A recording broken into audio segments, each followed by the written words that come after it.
За би нэг зүйл тодруулъя. Ойлголоо. Маш одоо зэгцтэй зөв хариулт авлаа.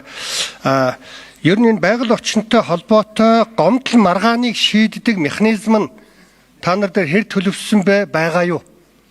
Энэ dispute settlement mechanism байхгүйгээр бол одоо тэгэл одоо иргэний дан шиг юм болох гэдэг шүү дээ. Тэгэхээр энэ гомдлын механизм байна уу?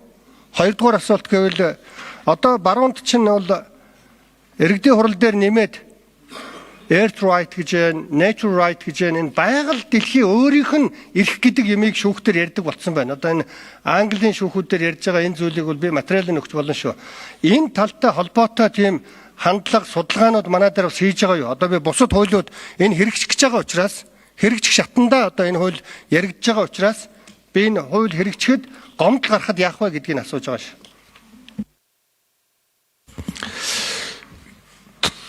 Долоо номер хариул.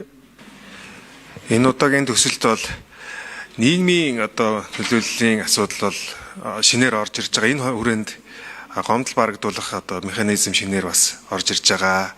Тэгэхээр Дэлхийн банкны боловсруулсан 10 аргачлалын хүрээнд гомдлыг барагдуулах систем тогтолцоог одоо энэ хуулийн хэрэгжилтийн хүрээнд хэрэгжүүлэх боломжтой байгаа. Мөн манай байгаль орчин уур амьсгалын өөрчлөлтийн яамны салбарын хяналтын байгууллага бол одоо бүрэн бүрэлдэхүүнээр ажиллаж тухайн одоо гомдол мэдээллийг хянан магадalж одоо шийдвэрлэж байгаа.